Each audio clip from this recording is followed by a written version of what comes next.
Assalamualaikum dan salam sejahtera. Terima kasih kerana memilih channel ini. Sila pertimbangkan untuk tekan butang subscribe, like, komen dan share. Serta aktifkan lonceng notifikasi anda agar tidak ketinggalan dengan video-video terbaru dari channel ini. Ongoing cases dalam siasatan dan dengan freezingnya aset tersebut, kita nampak bahawa dia telah trigger international punya yalah FBI, CIA sebagainya. Tuan-tuan sebut pasal FBI. Okay, habis cerita tu. Tapi saya continue lah. Saya tengok hari ni Netflix, The Man on the Run. Man on the Run dalam Netflix iaitu berkenaan dengan Jolo dan juga Najib Razak. Man on the Run. Saya tengok hari ni, saya baru habis tengok, bukan hari ni, hari tu dah tengok. Ni second time saya tengok. This is the second time saya tengok sebab saya nak tengok detail dia. Dalam Netflix sekarang ni, tuan-tuan boleh tengok Man on the Run. Menarik. Alamak.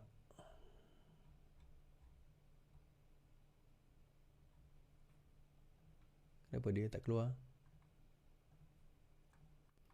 Alright. Man on the Run ni adalah berkenaan dengan cerita yang membabitkan 1MDB. Kes 1MDB Najib Tun Razak dan juga Jolo. Dan banyak interview dilakukan kepada pelbagai pelbagai agensi lah. Dia termasuklah DOJ, FBI, termasuk juga Datuk Seri Anwar Ibrahim sebelum dia menjadi Perdana Menteri, termasuk juga kepada Najib Razak sendiri.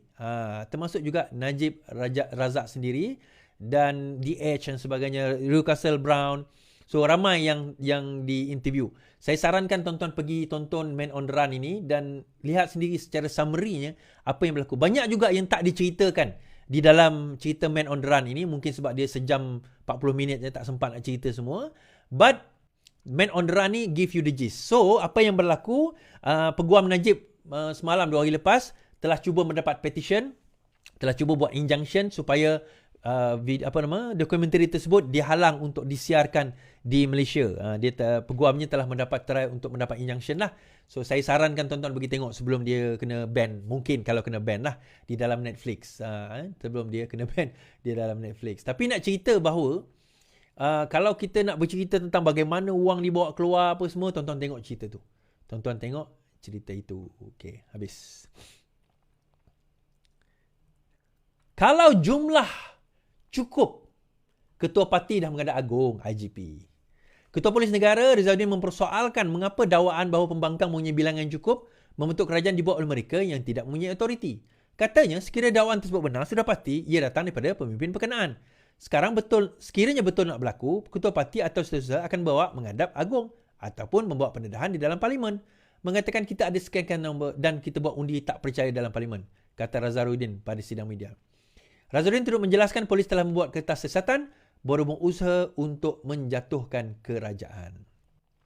Now, it's about time lah. Dalam section, saya tengok section berapa di dalam kanun kesiasaan, memang ada satu section khas untuk menangkap mereka yang cuba menjatuhkan bukan menjatuhkan demokrasi lah, menjatuhkan kerajaan yang sah dengan cara yang tidak sah, dengan menimbulkan keresahan dan sebagainya. So, bila perkara ini dilakukan, terutama kita kena faham kenapa. Dan yang menariknya, Saitro Tun yang banyak main benda ni. Saya nampak macam saya sebut dalam wacana saya malam tadi, saya kata dia seolah-olah nak menutup cerita Daim, cerita bekas Perdana Menteri ditahan dan sebagainya. So dia seolah-olah nak menutup cerita tersebut.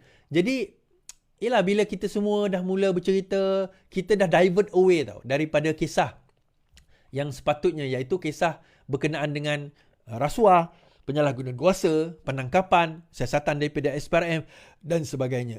Jadi benda macam ni yang sebenarnya yang kita kena fokus on, tetapi kita hilang fokus sebab akhirnya kita banyak bercerita kepada kisah-kisah sebegini. Sehingga